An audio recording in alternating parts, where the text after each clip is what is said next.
Picture this. You have 11 glorious days to explore Bali. You're going with 4 friends, and the island is overflowing with possible activities and tourist spots you want to check off your list. But you only have one plan: to maximize every second of the day. Sa dami ng kilalang pasyalan sa isla, paano mo ipagkakasyang oras na meron ka? This is where planning your itinerary comes in.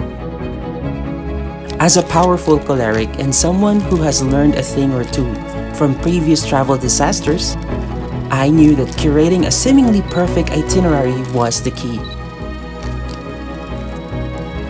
So I spent hours, days, even months crafting that blueprint, excited for it to unfold. Pero ang tanong ay, nasunod kaya ang lahat ng nasa plano?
Good things come to those who wait.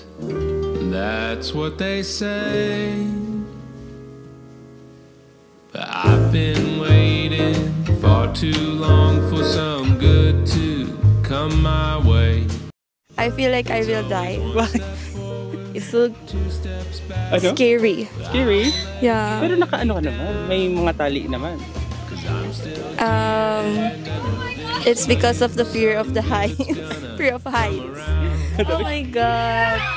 Pero one thing for sure, they are very caring. That's why your confidence will be boost. Kasi they will say na, oh, don't be scared, we are here. Kasi I'm planning to not do it because I'm so scared. But they are really good. All the kuyas there. So happy. Happy, fulfilled. Yeah. For today, this is so perfect. So very nice si ate. Oh my God.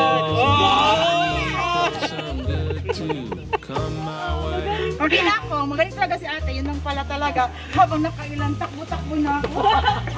So, our payment for this gown and the swing is 375 IDR. That's 1,264. So, kailangan... Dapat gamit na gamit. Oo, kasi 1,200. Kailangan i-maximize ang gown para... Diba? Mahal-mahal. Mahal nito. Mahal nito. Tapos hindi pa uot ang isang oras. O, diba? Kaya dapat talaga i-maximize. Kaya nga. Pinakangan. Yun. Okay, tapos ako dahil maganda ang shot ni ate. Maliban sa kilalang Bali swing na nilulook forward ng karamihan, marami pang ibang atraksyon ang pwedeng gawin sa Ubud, Bali. Nauna na dyan ang pagbisita namin sa Sacred Monkey Forest Sanctuary. Ang fitness stroll sa Champuhan Ridge. Sa may gawing North Bali naman, nakahilera ang ibang attractions like the Handara Gate Golf Resort, ang Lake Beratan,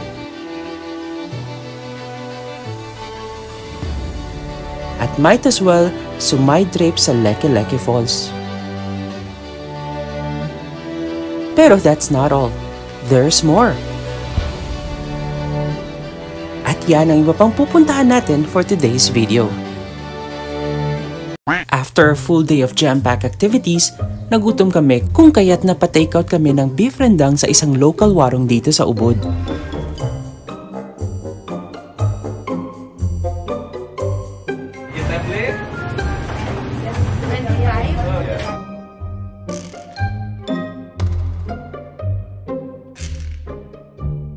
Thank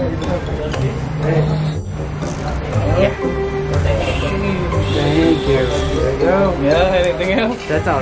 Thank you. At pagbalik sa aming accommodation,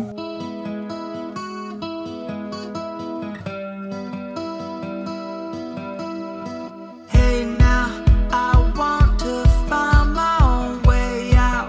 Escape this boredom and break down. There's nothing left for me here.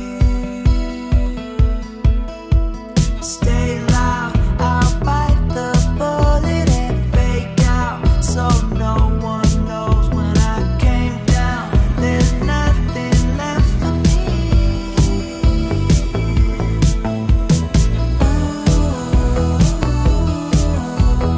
I'm on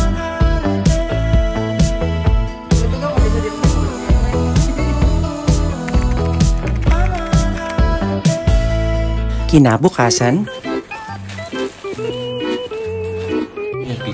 Big brother.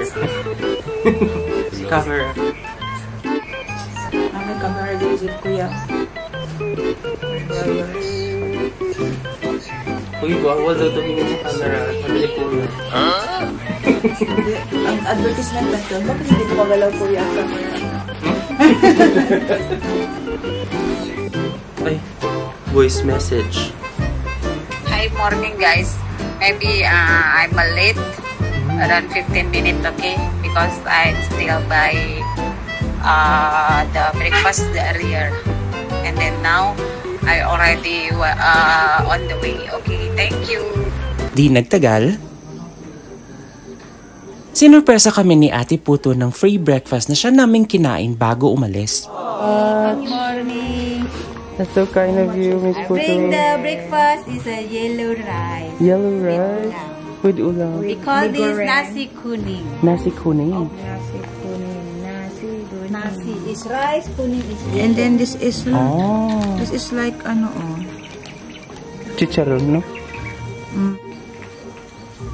Masama man ang lagay ng tiyan ni Sir Marlon, nagpatuloy kami sa aming lakad. You're the best. Thank you. You're amazing. Aha, You're second. Because I'm the first. Just kidding. it's okay. At ang una naming pinuntahan ay ang Penglipuran Village.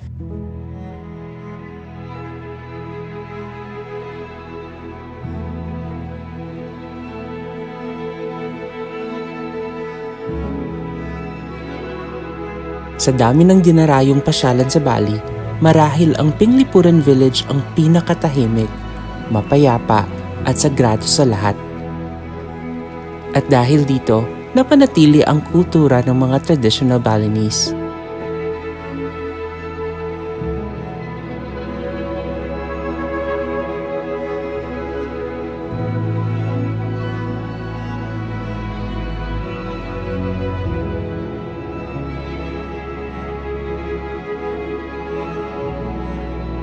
And to complete this experience, syempre, di namin pinalagpas ang pagkakataong makasuot ng kanilang traditional outfit.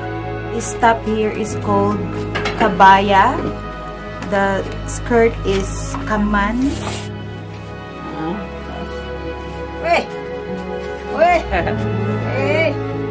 Mga lakotseros, andito na kami sa Penglipuran Village.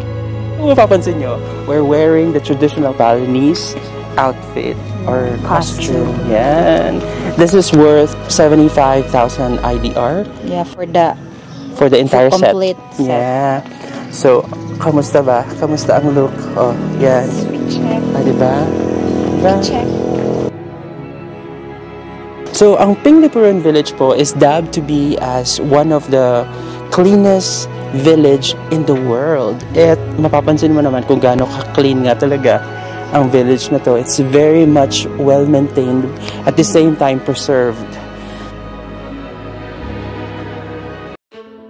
Agad naman kaming tumungo sa isa pang kilalang waterfalls dito sa Ubod.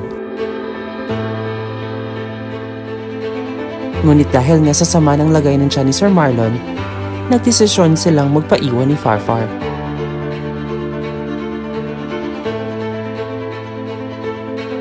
So mga lakotseros, this time, we're here at Tukad Chipung. It's a known waterfall here in Ubud. So we had to leave Pinglipuran village at around 9 a.m. so we can get here before 10 because the magical moment happens at 10 a.m. So kung ano yung tinutukoy ko, we'll see. So to get here, we only had to pay 30,000 rupiah. And ang maganda dito is less stairs siya compared sa Leke Leke Falls. Mas patag yung daan. Alam niyo guys, if you have been following my channel, you would know that I have high penchant for chasing waterfalls. Kaya naman kahit minsan mahirap, you have to do it.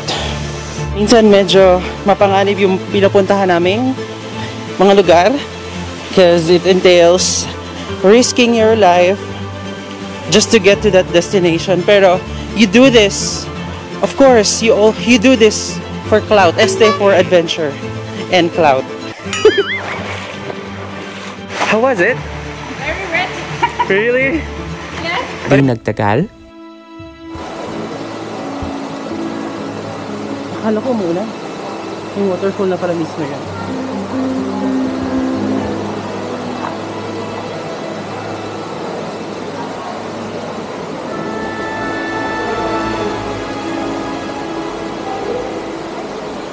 Amazing.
Pagbalik namin kina Farfar, ikinwento niya ang naging laban ni Sir Marlon ng paulit-ulit sa banyo. Doon nagsimula. Akala ko akin yung isang Starbucks. Dalawa bang binili niya? Oo. Meron akong Starbucks doon. Hindi meron. Maraming beses na talaga sa nagwan. I think already 4. Si day 4, last night too, oh my God. Tapos nag-inom na siya ng Pocari Sweat, Sir Peach. Ha? Inom na din siya Pocari Sweat. Let's buy Yakult again. Kailangan mainitan siya. Pero dapat sir, bago mo i-take yung hot soup, picturean mo muna. At para gumaan ang kanyang pakiramdam, nagdesisyon kaming kumain muna at nang siya'y makahigop ng mainit na sopas.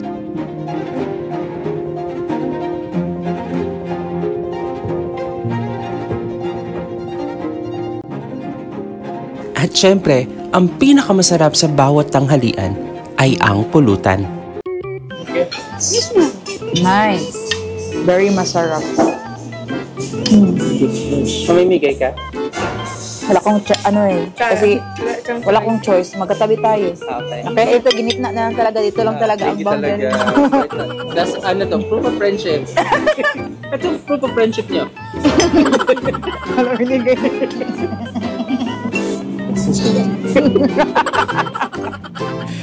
Ano na, katubas ko kami sa'yo. Sausawan lang talaga ako. Hindi ka, lime lang. Kung kailangan lang niya ako makisawsaw sa akin, hindi wala. Pagkatapos kumain, ay dumiretso naman kami sa aming dapat sanay next activity. Ang ubod na sikat na Dalimpuyang Temple. Ngunit hapon na nang kami dumating at kung tumuloy kami ay matinding paghihintay ang aming gagawin dahil sa haba ng pila. Kaya kami nagdesisyong humanap ng ibang mapupuntahan. What, ate? What is that, ate? Chris na. 1 hour? Madaanan natin. So guys, we were not going to Limpuyang, because look at the play, look at the weather now. What the weather? Cannot see anything there. Huh? Yeah, okay. Soaked in the So rain. before you guys going here, just make plan, like early morning, like around 3 a.m. in the morning, go here. Because same as ours, cannot see anything though. Bye-bye! At dito, kami napadpad. Isay, puntahan mo na yung kaibigan mo. Uminom ako ng kape. Kasi yung friend ko nandun na, mag-solo na daw siya. Dito makikita yung proof of friend mo na nandun. Wala daw sumasama sa kanya. Nakita nyo talaga kung friend ba talaga kayong totoo. Felt you in the cool of the night. Saw you in the newly made sky. And you were mine. Take me back to the garden where it all began. Take me back to the garden. We were walking hand in hand. My eyes were filled with wonder. My heart was filled with peace. Lost in the mystery. It's all that I could see. Take me back to the garden and walk with me.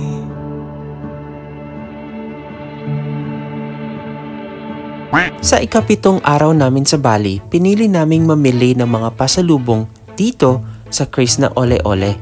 So mga lakotseros, andito na tayo ngayon sa Krishna Ole Ole, isang shopping center dito sa Bali, Indonesia, where you can find good pasalubong products or pasalubong items. And napaka ganda ng place niya. Hindi siya parang typical na pasalubong center, Miss Aya, no? Parang siyang mall na restaurant na hindi ko maintindihan. Pero sabi nila dito daw makakahanap ng pinakamurang mga maipapasalubong. So we'll see. Pasok tayo.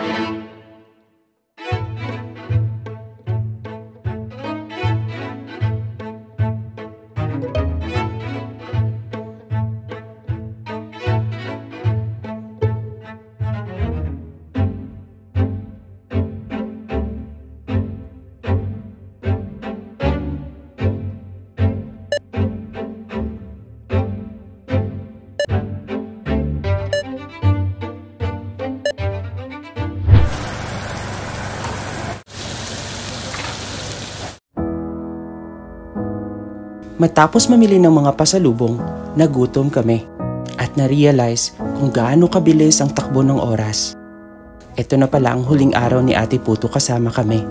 Sa mga nakaraang araw, sa tulong ng John Bali Driver Tour Organizer at sa katauhan ni Ate Puto, mas nasulit namin ang aming trip dito sa isla. Selamat pagi dan selamat datang di Pulau Bali, Pulau Seribu Pura.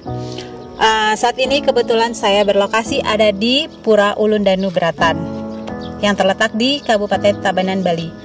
Oke, saat ini saya berprofesi sebagai driver, tour driver, dan saat ini saya membawa satu grup dari Filipina. Silahkan.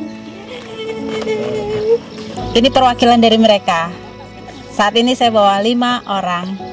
Dan ini perwakilan dari mereka. Oke, sampai jumpa. Terima kasih. Terima kasih.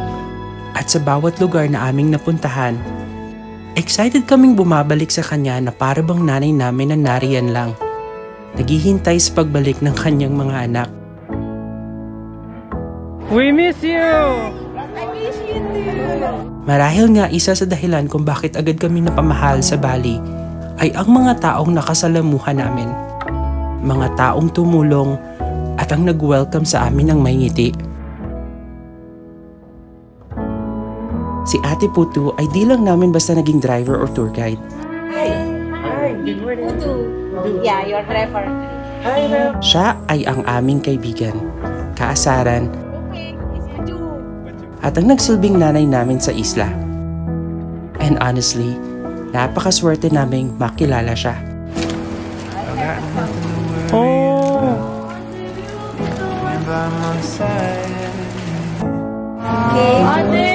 Oh! Thank you, Thank you so much, Ate. Terima kasih. Terima kasih, Ate. Nice to meet you here, Ate. Thank you. We're the loudest team. Yeah. I will message you. Thank you, Ate. Bye-bye.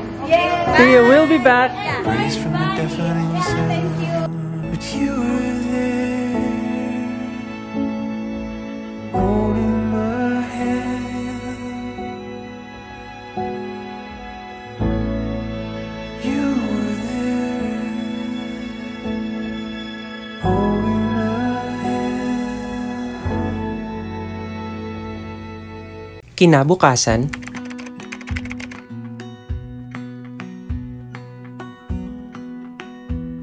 maaga kaming muling gumising para sa huling activities namin dito sa Ubud.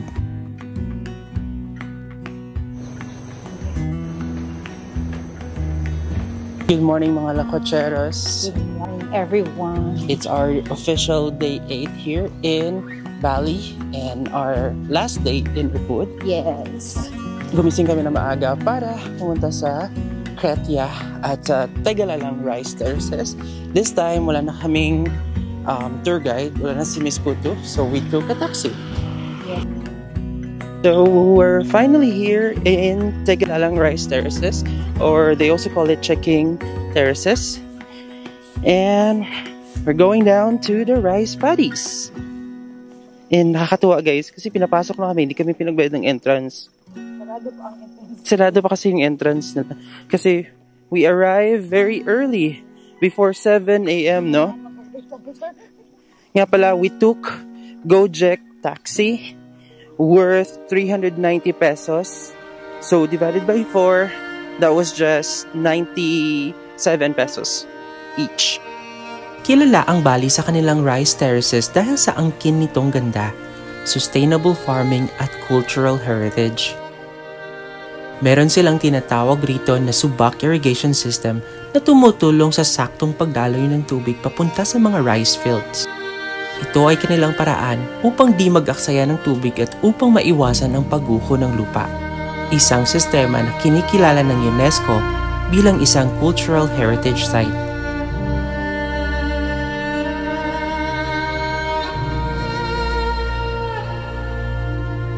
Di nagtagal?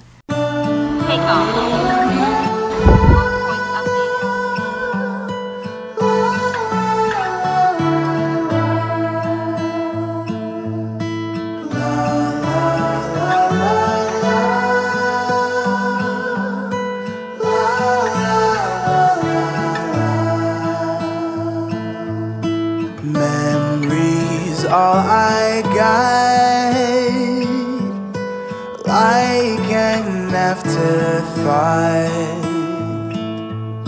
What we felt and said, red wine in your bed, on the naked floor,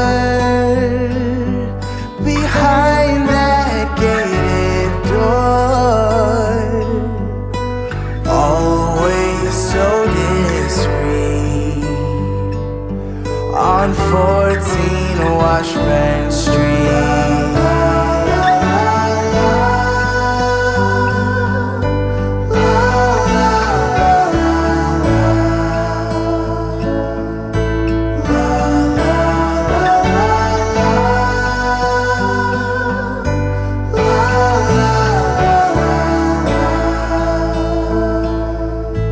Hold me to your chest,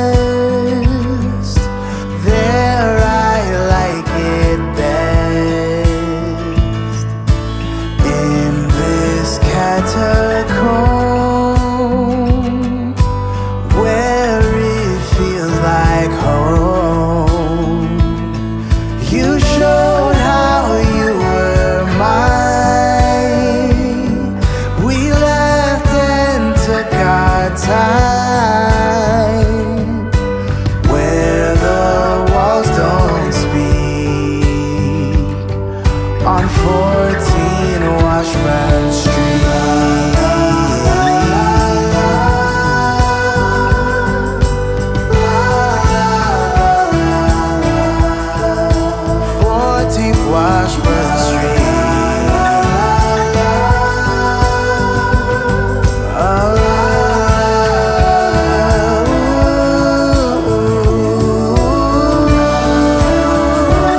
Matapos mag-stroll sa Tegalalang Rice Terraces, sumabit kami sa ilang souvenir shops sa tabi ng daan.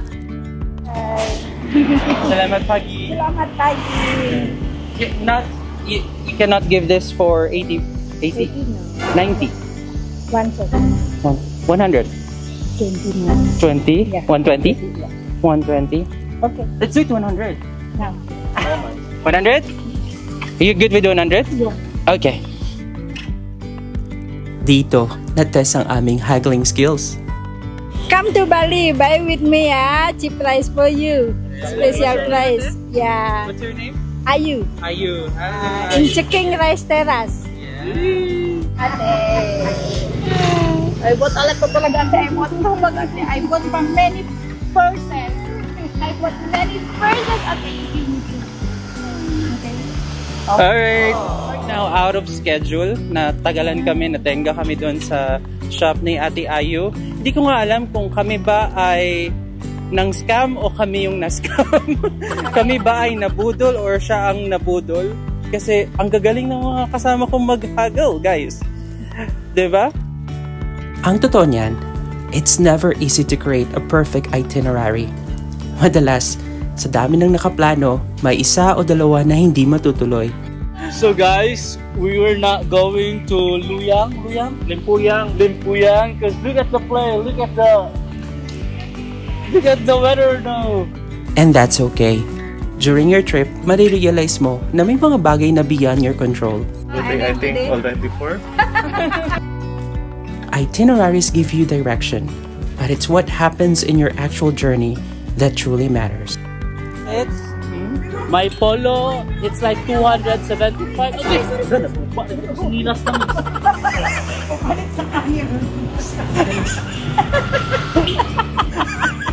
Dami. Wala, iat mangunod. Nabalik pa. Nabalik pa kung sinilas. And now there's something in the air and a sparkly shimmer on our skin, restoring everything within.